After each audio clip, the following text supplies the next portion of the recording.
Hi, the plan is to take Swallow from Jersey to Lymington. The weather is settled, there is a high pressure over us, and the winds are generally easterlies. So we get our heads down for an early start. The next morning, we're up at the crack of dawn. Well, actually, dawn hasn't cracked yet, it's still waiting to come about. We're starting off in the dark so that hopefully most of the trip is in the daylight, but we know that we're going to arrive in the dark at the other side. Along the south coast of Jersey, we're booking the tide.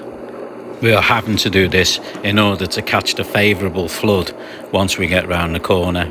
We'll want this to take us all the way up to Alderney.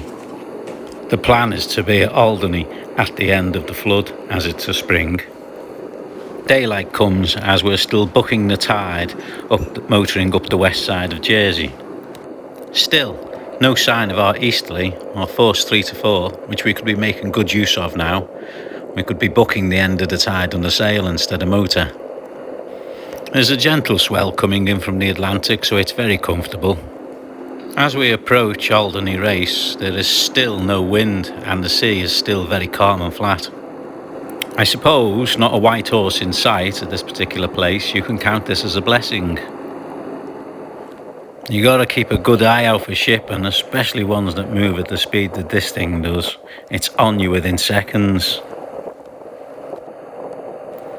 As we enter the part of the race where the water moves the fastest, it is still very calm. The wind has started to fill in a little, but our luck, it's on the nose and we can't make much use of that. But it's only a little, about 12 knots worth. As we exit the race straight into the channel, it's a new challenge. It's dodge the ship, and it really is dodge the ship. The best clearance path we could look for would be 1/4 of a mile on our ship. So we were looking before or after a 1/4 of a mile, so we'd choose after, obviously. You can see on the AIS just how many ships we had to pass. And this was a continuous flow. This wasn't it. These two lines would never stop. They would bunch up even more. Once, however, you'd pass the shipping lanes, ships would still appear. And they'd still be so close together that you'd have to have one on your port and one on your starboard, one on the fore and one on the aft. You would never let the watch go down. Just look as I pan the camera around. We're clearing the bow of this one, and we've got a bow of another one appearing in front of us, but we'll clear the stern of that one. And in the mist in the distance, there's a lot more that you just cannot see. Visibility is about 2 to 3 miles.